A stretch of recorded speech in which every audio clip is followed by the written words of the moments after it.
अस्सलाम वालेकुम students, my name is doctor Sajid और मैं आपको फार्मेसी टेक्नीशियंस के लेक्चर्स डिलीवर करता हूं। कैसे हैं आप सब? उम्मीद है आप खैरियत से होंगे, आपके घर वाले भी सब खैरियत से होंगे। आइए आज का लेक्चर स्टार्ट करते हैं, जो कि है पेपर नंबर 2 की book number 2 biochemistry.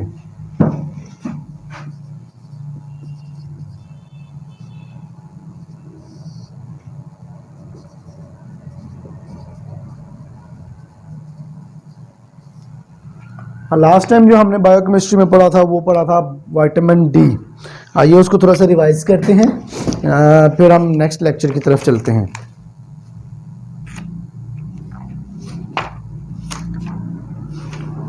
Vitamin D को, जो कि फैट सॉल्युबल विटामिन है, इसकी डेफिशिएंसी जो है वो रिकेट एक डिजीज़ है बच्चों में वो, और बड़ों में ऑस्टियोमलेशिया कॉज करती है। इसका सिनोनिम्स जो है वो कैल्सीफेरॉल भी कहते हैं, अर्गोस्टिरॉल और एंटी रिकेट विटामिन बी इसको कहते हैं। सोर्स इसका जो स्ट्रॉन्ग सोर्स है वो तो कॉड लिवर ऑयल है या फिश लिवर ऑयल वगैरह है, साथ में दूध और butter, egg. Vitamin D formed in the skin भी होता है यूवी रेज की वजह से। उसके बाद इसके फंक्शंस हमने पढ़े थे। कैल्शियम एब्जॉर्प्शन इसका फंक्शन है, phosphate absorption, serum calcium level, growth of bone और पैराथायराइड एक्टिविटी। ये विटामिन डी की थोड़ी सी जो है ना इंट्रोडक्शन था। साथ में ये तीत में भी हेल्पफुल होता है। और अगर विटामिन डी की डेफिशिएंसी हो जाए तो आपको रिकेट की बीमारी हो सकती है, बोन्स में प्रॉब्लम आ सकती है, आपकी लेग्स की जो बोन है वो टेढ़ी हो जाएंगी, तीत गिरना स्टार्ट हो जाएंगे, tetany, osteomalacia. Toxicity of vitamin क्या करती है? ये basically raised serum calcium and phosphate level, GIT disturbance and finally calcifications भी हो सकती है। आइए हमने आज सेकंड जो विटामिन पढ़ना है वो है हमारा विटामिन ई। विटामिन ई जो है ये बहुत इंपॉर्टेंट विटामिन है, इसको टोकोफेरॉल भी कहते हैं। आइए इसको स्टार्ट करते हैं। Vitamin E is a fat soluble vitamin. It is the most important vitamin to maintain the normal process of reproduction.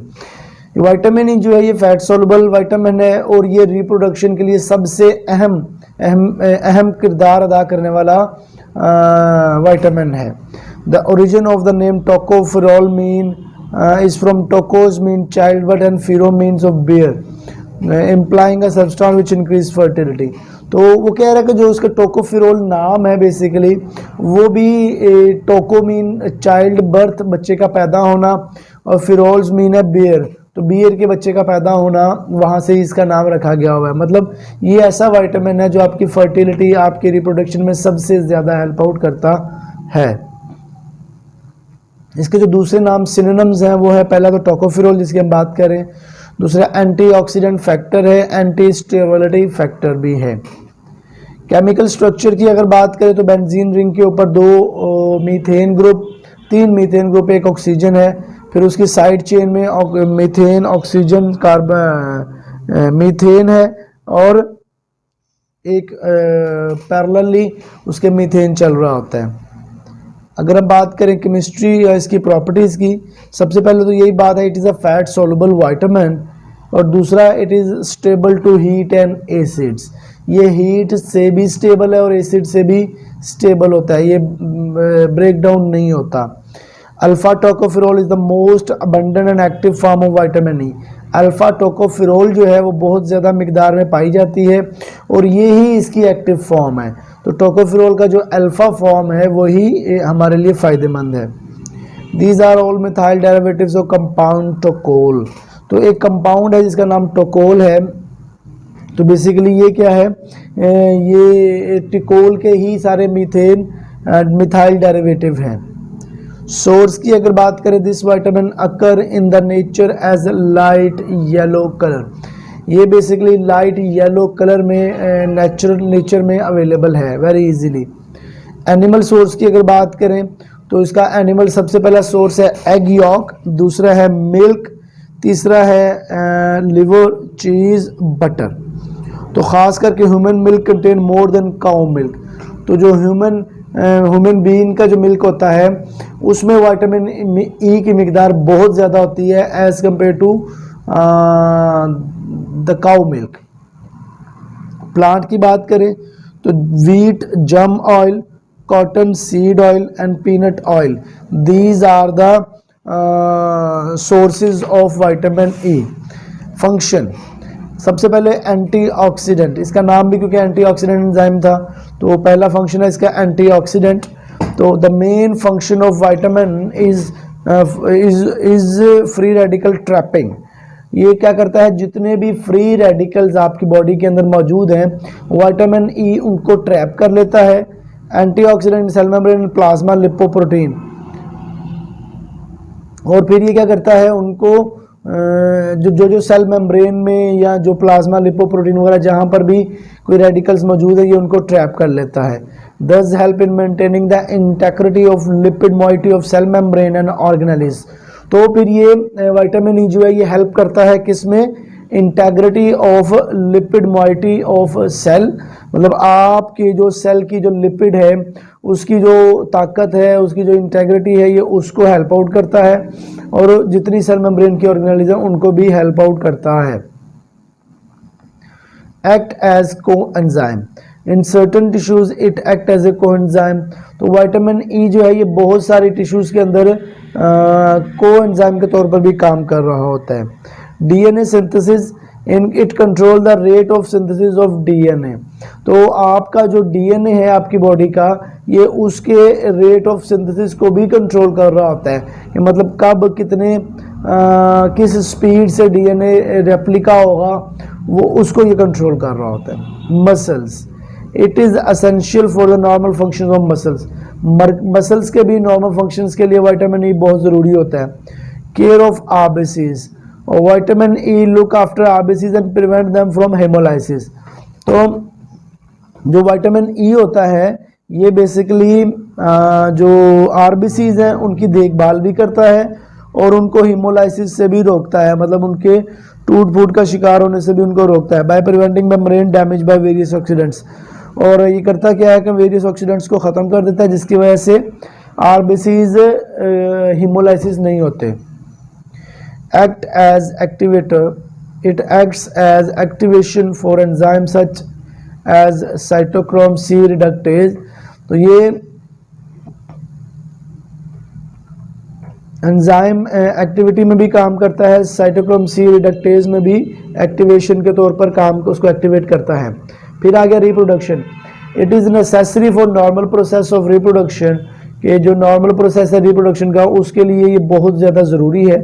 It keeps the layer of the embryo healthy and is useful in prevention of habitual abortion. तो ये क्या करता है, जो embryo है उसकी जो layer है उसको मजबूती से मजबूत किए रखता है ताकि जो नॉर्मल या किसी भी वजह से कोई अबॉर्शन अगर होने भी लगे तो ये उसको रोक सके. It act as a drug use in angina pectoris and in coronary insufficiency. तो जो एंजाइना पेक्टोरस एक आपके हार्ट की डिजीज़ है उसमें ये एज ए ड्रग भी यूज़ होता है. क्या, विटामिन ई. अगर डेफिशिएंसी हो जाए विटामिन ई की तो फिर हम बात करेंगे नंबर 1 हीमोलाइसिस हो जाएगा. Number 1 haemolysis. नंबर 2 है इसका एडिमा. नंबर 2 क्या है, एडिमा. उसके बाद नंबर 3 है मेल रिप्रोडक्शन, फीमेल रिप्रोडक्शन. आइए अब इनको डिटेल से पढ़ते हैं. The deficiency of vitamin E may cause following disorders. Haemolysis number 1, rupture of RBC's membrane due to increased lipid peroxidation. rupture of RBC's membrane, आपकी जो RBC's की मेम्ब्रेन है वो रप्चर हो जाती है due to the increase lipid peroxidation. किस वजह से वो रप्चर होती है, लिपिड पेरोक्सीडेशन की ज़्यादा होने की वजह से. दूसरा है एडिमा, ऑडिमा. स्पेशली न्यूबॉर्न, जो न्यूबॉर्न बेबीज होते हैं उनमें ऑडिमा भी हो जाता है. Muscular dystrophy, muscular dystrophy. और reproduction failure, reproduction failure. Reproduction आपकी फेल हो जाएगी अगर विटामिन की कमी हो जाए तो. Male testicular dystrophy and defective spermatogenesis. Testicular dystrophy and defective spermatogenesis भी हो सकता है मेल के अंदर, मतलब जो स्पर्मेटोजेनेसिस है स्पर्म बनने का अमल वो डिफेक्ट हो, उसमें डिफेक्ट आ जाएगा. Female infertility due to the abnormalities in the menstrual cycle.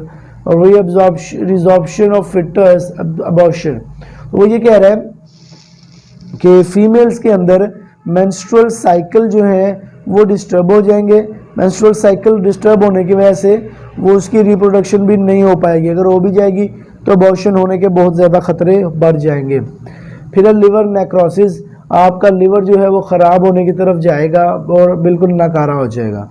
Pre mature infant growth and development retardation, तो जिस बच्चे में विटामिन डी की कमी होगी उसकी ग्रोथ नहीं होगी, उसकी डेवलपमेंट नहीं होगी।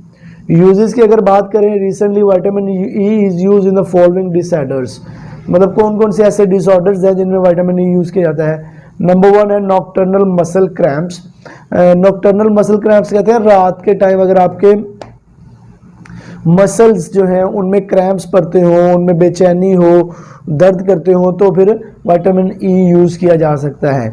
इंटरमिटेंट क्लॉडिकेशन, फिब्रोसिस्टिक ब्रेस्ट डिजीज, अथीरोस्क्लेरोसिस, ठीक है जी। इसके बाद फिब्रोसिस्टिक ब्रेस्ट डिजीज, ये फीमेल्स में ब्रेस्ट की एक डिजीज है।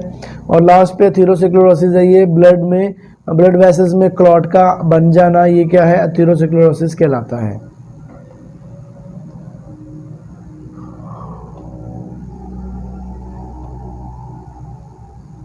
अगर हम टॉक्सिसिटी की बात करें, most studies have shown that while taking doses of vitamin E it has not shown toxic effect. तो जब भी आप विटामिन ई को लेने की कोशिश करेंगे या फिर आप विटामिन ई को यूज करने की कोशिश करेंगे तो उससे होगा क्या कि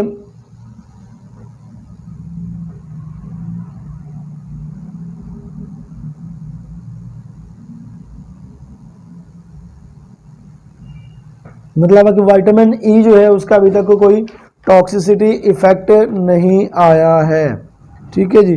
तो ये आपका विटामिन ई जो है वो ख़त्म हो गया।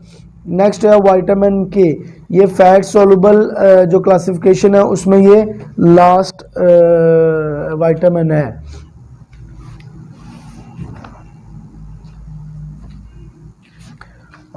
फैट सॉल्युबल में कौन कौन से थे, ए, डी, ई एन के, ये 4 विटामिन जो थे वो फैट सॉल्युबल में मौजूद थे, ठीक है। तो उसके ए, डी, ई, के। फिर वाटर सॉल्युबल आएंगे तो उसमें विटामिन सी और विटामिन बी कॉम्प्लेक्स हम पढ़ेंगे। विटामिन के को स्टार्ट करते हैं। The name vitamin K stands for coagulation vitamin given by the scientist to a substance that prevented haemorrhage. तो वो ये कह रहा है विटामिन के जो है इसको बेसिकली के इसलिए कहते हैं कि कोगुलेशन विटामिन है, ये कोगुलेशन विटामिन है, कोगुलेशन करवाता है। Given by the scientist to substance that prevented haemorrhage, तो ये उस साइंटिस्ट ने इसका नाम रखा था जिसने और हेमरेज को बचाया था। मतलब एक साइंटिस्ट था जिसने विटामिन के की कोगुलेशन को डिफाइन किया था, इसके अंदर कौन सी चीज़ होती है, और उसके बाद फिर वो हेमरेज से मरीज को बचाया था। Its deficiency is characterized by hypothrombemia and prolonged prothrombin time। तो जो डेफिशिएंसी है इसको करेक्टराइज करने की पहले तो ये है कि हाइपोप्रोथ्रोम्बिनीमिया और सेकंड है प्रोलॉन्ग प्रोथ्रोम्बिन टाइम। एक तो टाइम लंबा होता है, दूसरा इसमें बहुत सारी ऐसी करेक्टर्स भी हैं जिनको नहीं होना चाहिए। सिनोनिम्स की अगर बात करें तो एंटी हेमोरेजिक विटामिन भी इसे कहते हैं, कोगुलेशन विटामिन भी इसे कहते हैं। केमिकल स्ट्रक्चर की बात करें तो बेंजीन रिंग है, नेक्स्ट बेंजीन रिंग के साथ डबल बॉन्ड O है, फिर CH3 लगा हुआ है कॉर्नर पे, दूसरे पे H है, इसके साथ भी CH3 फिर H फिर CH3 फिर H, ये मिथाइल ग्रुप भी लगा हुआ है विटामिन के पे। अगर हम केमिस्ट्री की बात करें, विटामिन के इज़ अ फैट सोल्युबल, जैसे मैंने आपको पहले बता दिया है, ये फैट सोल्युबल विटामिन है और ये हीट स्टेबल है, हीट स्टेबल है, इसको हीट करने से ये डिग्रेड नहीं होता। It's heat stable but it's sensitive to light and oxidising agent. ये हीट से तो स्टेबल है लेकिन लाइट जब इसके ऊपर लगेगी या ऑक्सीडाइजिंग एजेंट जब इसके ऊपर करेंगे कुछ तो फिर आपके लिए सेंसिटिव होगा ये। Chemically there are three form of vitamin K, vitamin K, vitamin 1 K1, K2, K3। K1 जो है वो प्लांट ओरिजिन है, K2 बैक्टीरियल ओरिजिन है, K3 सिंथेटिक प्रोडक्ट्स हैं।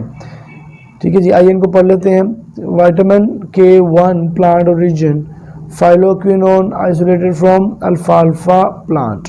तो ये बता रहा है बेसिकली कि जो आपके विटामिन के हैं, ये एक तो है बैक्टीरिया ओरिजिन की। प्लांट ओरिजिन की बात करें तो फाइलोक्विनोन जो है वो विटामिन K1 देती है। इसी तरह अगर हम बैक्टीरियल्स की बात करें तो मैनाक्विनोन और फ्रेनोक्विनोन, ये दोनों बैक्टीरिया की ड्रग्स हैं। इसके बाद सिंथेटिक प्रोडक्ट की अगर बात करें तो विटामिन K3 जो है menadione converted in the body to one of menaquinones and फाइलोक्विनोन्स।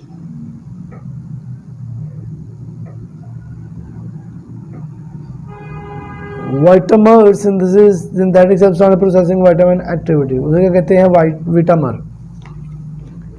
Next है सोर्स।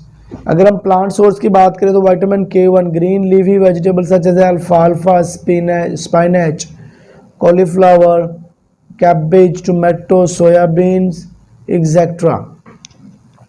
अगर हम सबसे पहले प्लांट सोर्स की बात करें तो plant K1 green leafy vegetable such as अल्फाल्फा, spinach, cauliflower, cabbage, tomato, soybean etcetera. ये क्या है, प्लांट सोर्स है for vitamin E, sorry vitamin K. तो अगर हम बात करें एनिमल की तो फिश है, मीट है, मिल्क है, योग है और लिवर। तो ये वाले जो है एनिमल सोर्स हैं विटामिन के। और एंडोजीनस सिंथेसिस बात करें तो vitamin K3 by intestinal bacteria for example E coli.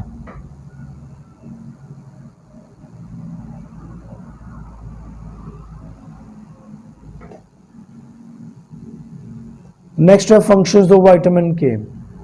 Blood clotting factor 2, 7 and 9 and 10 formation कैसे होती है जी, आइए इसको देखते हैं।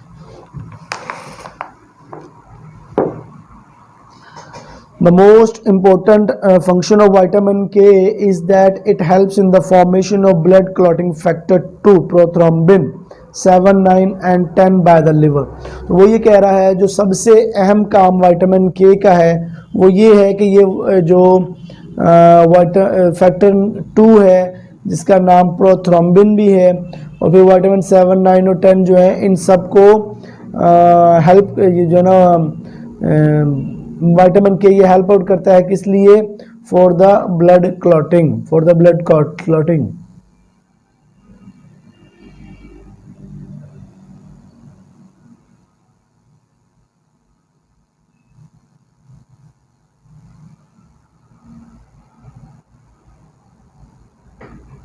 These factors are formed by a liver in presence of vitamin K।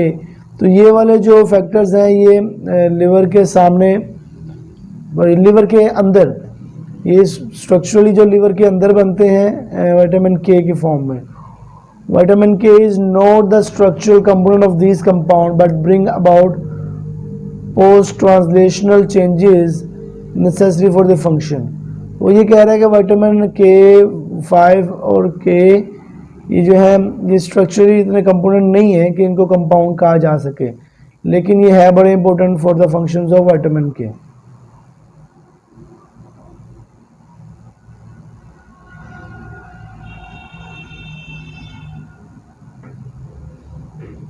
Next है electron transport system. It appears to have some role in electron transport system. इसमें यह है कि कुछ ना कुछ रोल इलेक्ट्रॉन ट्रांसपोर्ट का भी प्ले कर रहा होता है vitamin E, sorry vitamin K, because the structure is similar to coenzyme and Q in plants kingdom. Vitamin K is an essential component of the photosynthesis for process.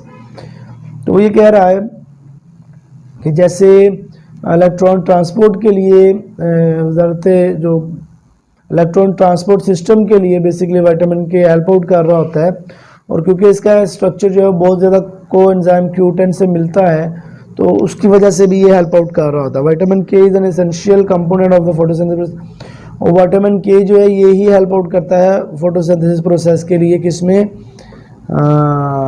Open air में।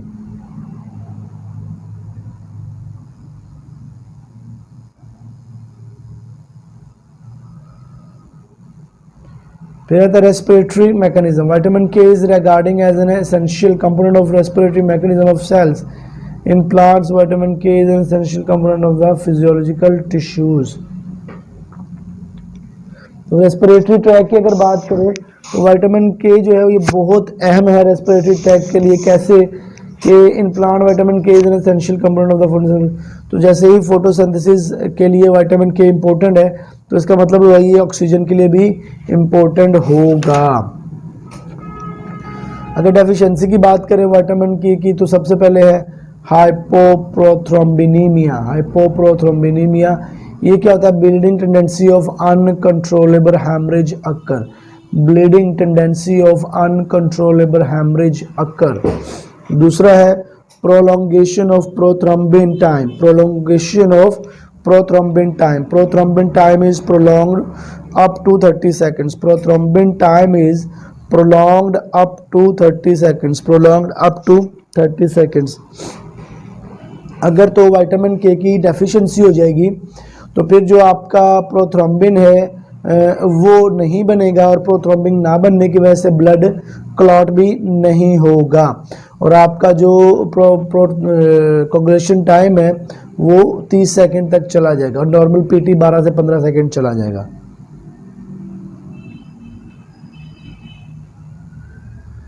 abnormal clotting factor in vitamin K deficiency, abnormal test for coagulation factor 2, 7, 9 and 10 may be demonstrated। तो ये कह रहा है कि जो abnormal clotting factor है उसकी वजह से vitamin K deficiency हो जाने की वजह से coagulation factor जो है वो भी demonstrate हो जाएगा। फिर नेक्स्ट है hemorrhagic status। hemorrhagic status an uncontrollable hemorrhage in the symptoms of vitamin K deficiency। वो ये कह रहा है कि अनकंट्रोलेबल हेमरेज मतलब किसी जगह पर ब्लड लीकेज अनकंट्रोल हो जाना, ये विटामिन के की डेफिशिएंसी की एक बहुत बड़ी सिम्टम है, अलामत है। A newborn child may bleed from adrenal, brain, GIT and umbilical। तो ये कह रहा है कि अगर तो न्यूबॉर्न बेबी में विटामिन के की डेफिशिएंसी हो जाएगी तो फिर वो कहीं से भी ब्लीड कर सकता है, जीआईटी से, एड्रिनल से, ब्रेन से या फिर अम्बेलिकस से। क्लोटिंग टाइम बढ़ जाएगा आपका। इन एडल्ट्स हेमरेज में also occur most commonly after operation in biliary tract. Bile salts are needed for their absorption. वो ये कह रहे हैं कि बाज़ औक़ात ऐसे भी होता है कि हेमरेज इस वजह से हो रहा होता है कि आफ्टर ऑपरेशन के बाद जो है बाइलरी ट्रैक्ट जो है वो कट जाती है और जिसकी वजह से बाइल सॉल्ट जो है वो अब्जॉर्ब नहीं हो पाता। कॉजेज़ क्या हैं जी हेमरेज इन न्यूबॉर्न की? इनएडिक्वेट इनटेक ऑफ विटामिन के बाय मदर ड्यूरिंग प्रेगनेंसी। तो इसकी जो पहली कॉज है कि मदर का विटामिन के को प्रॉपरली ना लेना ड्यूरिंग प्रेगनेंसी। दूसरा है congenital absence of E coli bacteria in the GIT और दूसरा ये है कि पैदाइशी तौर पर जीआईटी में एसर्शिया कोलाई का ना होना। फिर थर्ड है डिक्रीज परमेबिलिटी ऑफ प्लेसेंटा वो विटामिन के ड्यूरिंग गेस्टेशन। तो आपकी जो प्लेसेंटा है वो विटामिन के को बहुत कम जो है एक्सेप्ट करती है ड्यूरिंग प्रेगनेंसी। तो ये भी एक रीज़न हो सकती है जिसकी वजह से विटामिन के की डेफिशिएंसी हो सकती है। अच्छा, अब एंटागोनिस्ट कौन से हैं? एंटागोनिस्ट का मतलब होता है कि वो चीज़ें जो विटामिन के की डेफिशिएंसी को विटामिन के को काम करने नहीं देंगी, उसकी एफिकेसी को कम कर देंगी। वो कौन सी है? पहली तो हेपारिन है। हेपारिन को जब भी लगाएंगे तो विटामिन के को नहीं लगा सकते क्योंकि विटामिन के जो है ये आपकी ब्लड कोगुलेशन में हेल्प आउट करता है। दूसरा हेपारिन भी है, वारफरिन है। तीसरा डाइक्यूमिरोल है। ठीक है। टॉक्सिसिटी की अगर बात करें, हीमोलाइटिक एनीमिया इन रैट्स, कंडक्टारस इन इन्फेंट, रेस्टलेसनेस, इरिटेबिलिटी और मेंटल रिटार्डेशन। ये सारी जो अलामात हैं ये किसकी हैं? टॉक्सिसिटी ऑफ विटामिन के की। तो ये हमारा विटामिन के भी ख़त्म हुआ। आइए विटामिन ई और विटामिन के को एक बार दोबारा देख लेते हैं। तो हमने विटामिन ई जब स्टार्ट किया तो विटामिन ई का हमने सबसे पहले ये देखा कि इसका नाम टोकोफेरोल है। टोकोफेरोल इसको इसलिए कहते हैं कि ये रिप्रोडक्शन में मेन सबसे अहम किरदार विटामिन ई करता है। उसके बाद इसके सोर्सेज हमने देखे, एग यॉक था, मिल्क था, और मदर मिल्क में ज़्यादा विटामिन ई होता है as compare to cow. Plant में इसका cotton seed oil, peanuts oil वगैरह है। फंक्शंस की अगर बात करें तो एंटीऑक्सीडेंट भी है, कोएंजाइम के तौर पे काम करता है, डीएनए सिंथेसिस में भी काम करता है और आरबीसीज हीमोलाइसिस को रोकता है। डेफिशिएंसीज की बात करें तो जारी बात है जो फंक्शंस हैं उसका ऑपोजिट डेफिशिएंसीज में आएगा, हीमोलाइसिस करवा देता है। मेल के अंदर टेस्टिकल स्पर्मेटोजेनेसिस प्रॉब्लम आ जाती है, फीमेल के अंदर जो है ये इनफर्टिलिटी कॉज करवा देता है। यूजेज इसके नॉक्टर्नल मसल क्रैम्प्स में भी ये यूज़ हो सकता है। फिर टॉक्सिसिटी अगर देखी जाए तो अभी तक विटामिन ई की टॉक्सिसिटी कोई भी नज़र आई नहीं है। विटामिन के की बात करें, the name vitamin K stands for coagulation. Vitamin के जो उस नाम रखा हुआ है ये कोगुलेशन से रखा हुआ है और बेसिकली जो विटामिन के है ये आपकी बॉडी में ब्लड को जब ब्लीडिंग स्टार्ट होती है तो ये ब्लड को कोगुलेट करके ब्लीडिंग को रोकने का अमल करता है, इसलिए इसे एंटी हेमोरेजिक विटामिन भी कहते हैं। अगर हम इसकी बात करें तो ये फैट सॉल्युबल होता है। सोर्स की बात करें तो ग्रीनी लीफ वेजिटेबल, अल्फाल्फा, स्पिनच, कॉलीफ्लावर वगैरह। एनिमल में fish, meat, milk, egg yolk, liver. Functions की बात करें तो सबसे पहले मैंने मेन फंक्शन जो बताया है ब्लड क्लॉटिंग को कॉज करवाता है, ठीक है जी। और कैसे कॉज करवाता है, बेसिकली फॉर्मेशन करवाता है प्रोथ्रोम्बिन की और दीगर फैक्टर्स जो हमारे कोगुलेशन में हेल्प आउट करते हैं।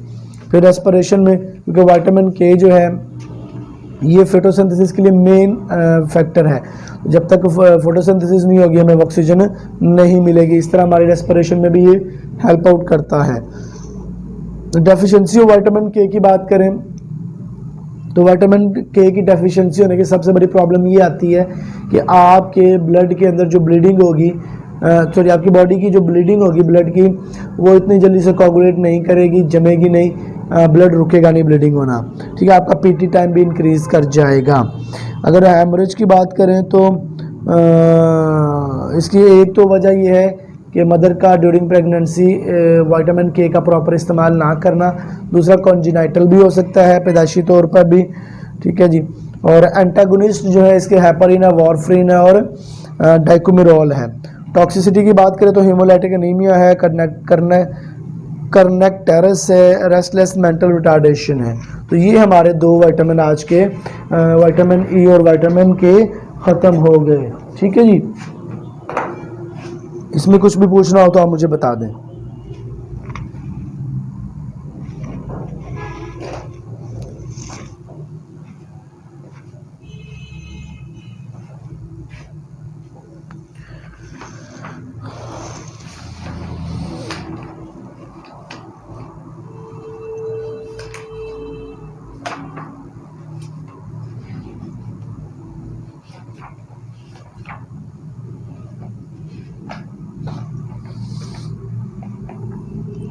आइए अब हम अपना नेक्स्ट विटामिन स्टार्ट करते हैं जो कि है विटामिन सी।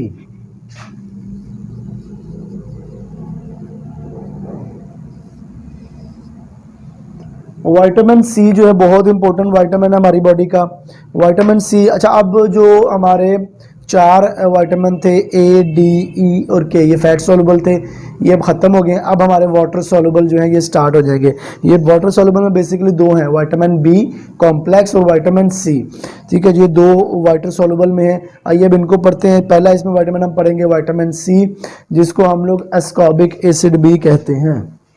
इनके जो एक बात याद रखिएगा,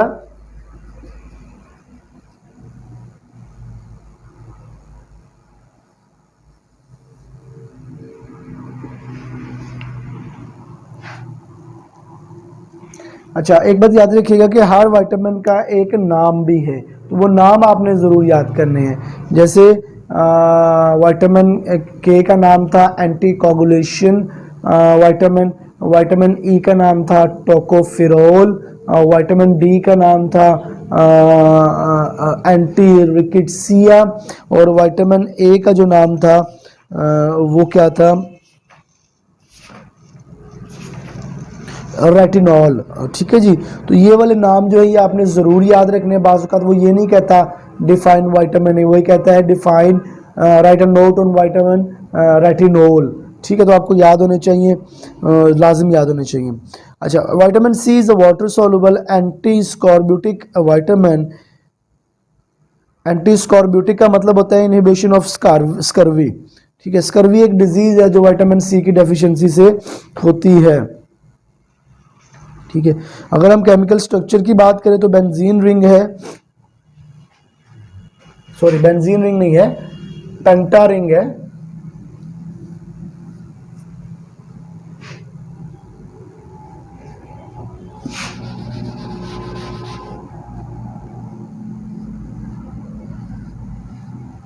ठीक है जी, इसमें हम बात करें तो एक OH लगा हुआ है यहाँ पर, एक यहाँ पर डबल बॉन्ड O है, फिर यहाँ पर रेजोनेंस के साथ H है,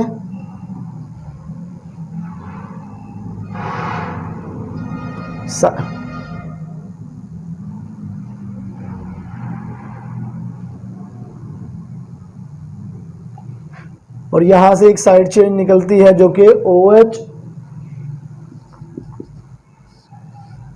और फिर OH।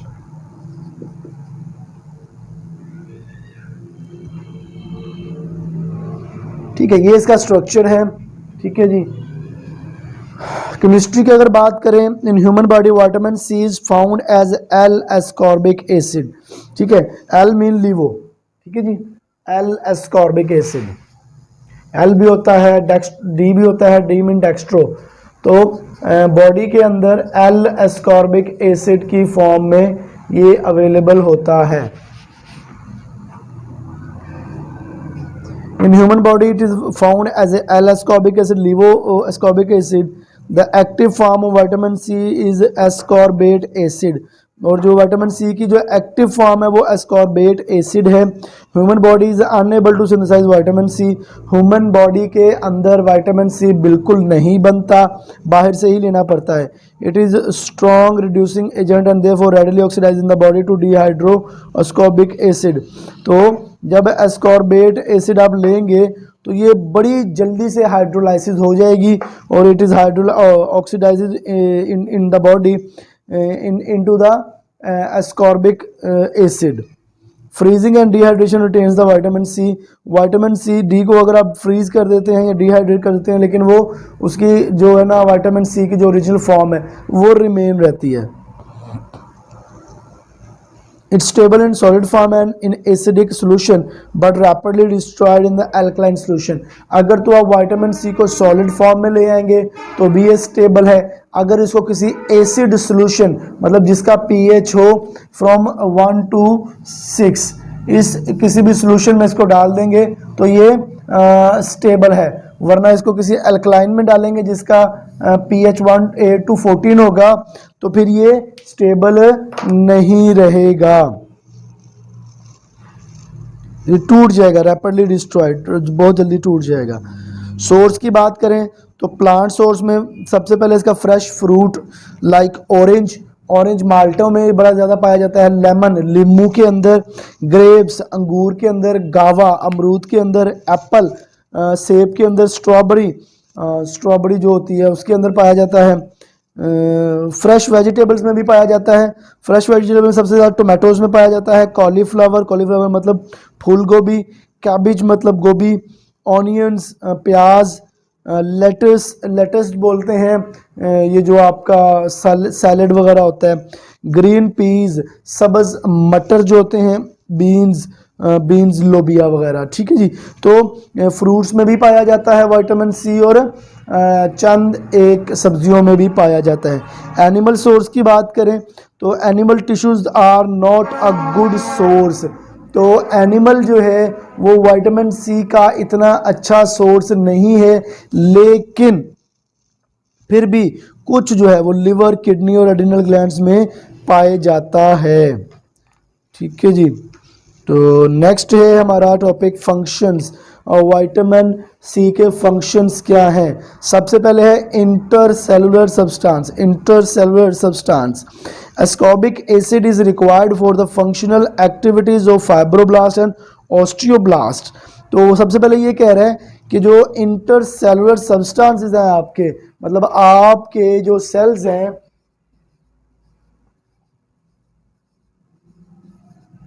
इन सेल्स के दरमियान में जो सब्सटेंस मौजूद होता है, जो फाइब्रोब्लास्ट होते हैं, जो आपके सेल्स को, टिश्यूज़ को मेंटेन करते हैं, उनका स्ट्रक्चर, उनकी मूवमेंट, सारा कुछ, तो उसमें हेल्प करते हैं। उसमें क्या हेल्प करते हैं कि उनकी जो फंक्शनल एक्टिविटीज़ हैं, किसकी, फाइब्रोब्लास्ट की और ऑस्टियोब्लास्ट की, उनकी, मतलब फाइब्रोब्लास्ट होता है, फाइबर्स वगैरह बने होते हैं, ठीक है। ऑस्टियोब्लास्ट बेसिकली ये एक जंक्शन है बोन्स के टिश्यूज़ का, ठीक है। Fibroblast and osteoblast and consequently for the formation of collagen fibers and mucopolysaccharide of connective tissues।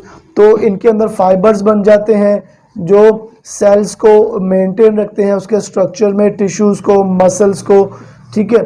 तो वो ये फाइबर्स बनाने में भी हेल्प आउट करता है। और ऑस्टियो कनेक्ट टिश्यूज कोलाजन, और इसके अलावा ऑस्टियोब्लास्ट जो आपके बोन्स के टिश्यूज बनते हैं उनमें भी ये हेल्प आउट करता है। सेकंड है wound repair. Vitamin C take active parts in wound repair. Vitamin C जो है ये एक्टिवली पार्टिसिपेट करता है किसमें, आपके जो जख्म बन जाते हैं उसको रिपेयर करने में। It lay down the connective tissues which helps in healing of wound, which helps in healing of wound. तो ये क्या करता है कि जैसे बिलफर्ज, क्योंकि ये फाइबर्स बना रहा है ना, तो जहाँ पर जख्म लगेगा, ये आपकी स्किन है, यहाँ पर आपको कुछ चोट लग गई तो ये फाइबर्स और ये कनेक्टिव टिश्यूज सारे के सारे यहाँ पर आ जाएंगे, ठीक है। यहाँ पर आके वहाँ पर ब्लीडिंग को रोकेंगे, फिर उस स्किन को आपस में जोड़ने के काम करेंगे और उस स्किन को रिपेयर करना जल्दी जल्दी से स्टार्ट कर देंगे। इसमें विटामिन सी जो है वो हेल्प आउट करता है। सेकंड है haematopoiesis. Haematopoiesis, vitamin C has a stimulating effect on haematopoiesis because anaemia usually accompanies scurvy. तो जो विटामिन सी है ये आपके ब्लड के बनने के अमल को भी हेल्प आउट करता है। हेमाटोपोइसिस होता है, haem mean blood, poiesis mean होता है बनना, ठीक है। तो विटामिन सी जो है ये आपके आरबीसीज, आपके ब्लड के बनने को भी अमल को भी तेज करता है, क्योंकि जब भी स्कर्वी होती है उसके साथ साथ एनीमिया भी हो जाता है। Antioxidants, it prevent injury to body tissues from the toxic oxidation product. तो जितने आपके बॉडी के अंदर फ्री रेडिकल्स होते हैं, रेडिएशंस वगैरह, और जितने टॉक्सिक एजेंट्स हैं, ये उनको भी जो है वो बॉडी को महफूज रखता है उनसे। Growth, it is probably involve in the growth process of a child. Vitamin C बच्चे की ग्रोथ पे भी इफ़ेक्ट करता है। अगर विटामिन सी की कमी होगी तो ग्रोथ अच्छे से नहीं होगी। अगर विटामिन सी ठीक है बॉडी का तो आपकी ग्रोथ भी ठीक होगी। बोन्स एंड टीथ, तो vitamin C help in deposition of calcium and phosphorus in the bones and teeth. तो विटामिन सी जो है ये बेसिकली हेल्प आउट करता है, किस में हेल्प आउट करता है, आपकी बॉडी में विटामिन सी को डिपॉजिट करने में, कैल्शियम को डिपॉजिट करने में, फास्फोरस को डिपॉजिट करने में। डिपॉजिट मतलब जैसे आपने कैल्शियम तो खा लिया लेकिन वो जाके बोन्स में फिट हुआ कि नहीं हुआ, बोन्स को साथ जुड़ गया कि नहीं जुड़ा, विटामिन सी उसमें हेल्प आउट करता है। फिर है सिंथेसिस ऑफ प्रोटीन मैट्रिक्स। तो आपकी जितनी प्रोटीन्स हैं उनका जो मैट्रिक्स है, उनका जो स्ट्रक्चर है, उसके बनाने में भी विटामिन सी हेल्प करता है। It help in the synthesis of protein matrix, ये प्रोटीन मैट्रिक्स बनाने के अमल में भी मदद करता है। By synthesising collagen and hydroxyproline, collagen को बनाने में और हाइड्रोक्सीप्रोलिन को बनाने में भी हेल्प आउट करता है। It also play an important role in certain amino acids metabolism, और ये बहुत अहम रोल प्ले करता है अमाइनो एसिड्स की मेटाबॉलिज्म में, such as a phenyl alanine and tyrosine. तो फिनाइल एनालिन जो है और टायरोसिन जो है उसकी मेटाबॉलिज्म में भी हेल्प आउट करता है। फिर ऑक्सीडेशन और रिडक्शन। ऑक्सीडेशन क्या होता है? The addition of oxygen is called oxidation and the removal of oxygen is called reduction. तो vitamin C is possible to involve in the various oxidation reduction system of the body. तो आपकी body के अंदर बहुत सारे ऐसे system जहाँ पर ऑक्सीडेशन भी हो रही होती है, रिडक्शन भी हो रही होती है। तो विटामिन सी उन्हीं प्रोसेसेस को, उन्हीं सिस्टम्स को चलाने में मदद फराहम करता है। Iron absorption and mobilisation. Vitamin C helps in reducing ferric Fe3 to Fe2 and helps in the absorption of the iron from the intestine and its utilization। तो एक बात आप याद रखिए कि मोस्ट ऑफ द टाइम हमें जो iron मिलती है फ्रूट से मिले या सब्जियों से मिले वो Fe+3 की फॉर्म में होती है, ठीक है जी, फेरिक फॉर्म में होती है। तो लेकिन हमारी बॉडी में ये इस फॉर्म में एब्जॉर्ब नहीं हो रही होती। तो फिर क्या करता है विटामिन सी इसको Fe+2 फेरस फॉर्म में कर देता है, जिससे क्या होता है कि अब ये जो Fe+2 है ये हमारी बॉडी में यूटिलाइज हो सकती है, ये हमारी बॉडी में इस्तेमाल के काबिल हो गई है। तो ये कौन हेल्प आउट कर रहा है इसको? Vitamin C. Conversion of folic acid, it is involved in the conversion of folic acid to its active form called tetrahydrofolate. Ascorbic acid also inhibit the oxidation of tetrahydrofolate. Its deficiency causes megaloblastic anemia due to non-utilization of folic acid। तो ये कह रहा है कि basically जो folic acid आपको available होता है फ्रूट में, सब्जियों में या कहीं से भी अगर आप खाते हैं, तो वो फोलिक एसिड एज सच आपकी बॉडी यूटिलाइज नहीं कर सकती, इस्तेमाल नहीं कर सकती, आपकी बॉडी को फ़ायदा नहीं होगा। तो पहले उस फोलिक एसिड को टेट्राहाइड्रोफोलेट में कन्वर्ट होना पड़ेगा, बदलना पड़ेगा, फिर उसको हमारी बॉडी इस्तेमाल कर सकेगी। और विटामिन सी फोलिक एसिड को टेट्राहाइड्रोफोलेट में कन्वर्ट करता है। तो इस तरह विटामिन सी हमारी बॉडी में फोलिक एसिड को यूटिलाइजेशन में भी हेल्प आउट करता है। और अगर फोलिक एसिड की यूटिलाइजेशन नहीं होती आपकी बॉडी में, तो मेगैलोब्लास्टिक एनीमिया एक डिजीज़ है, एक बीमारी है जो आपकी बॉडी में हो सकती है। और reaction to stress, increase loss of vitamin C occur in fever and infection. आपकी बॉडी के अंदर बहुत ज़्यादा विटामिन सी की डेफिशिएंसी हो जाएगी तो आपको बुखार और इन्फेक्शन हो सकता है। Act as a coenzyme, it act as a coenzyme for liver stresses and also carrier. तो आपकी बॉडी के अंदर जो लिवर है, लिवर एस्ट्रेसेस, वहाँ पर ये बहुत सारे एंजाइम्स की एक्टिविटीज़ में भी हेल्प आउट कर रहा होता है। लास्ट पे है detoxification. Vitamin C helps in the detoxification of certain poisonous substances, that why it is given in large amount in all type infection after burns। तो एक बात याद रखें कि जो डिटॉक्सिफिकेशन बेसिकली विटामिन सी है, ये आपकी बॉडी के डिटॉक्सिफिकेशन के अमल को भी बहुत ज़्यादा करता है। मतलब जितने ज़्यादा पॉइजनस सब्सटेंसेस आपकी बॉडी में होते हैं, ये विटामिन जो सी है उन पॉइजनस सब्सटेंसेस को आपकी बॉडी से रिमूव कर देती है, निकाल देती है।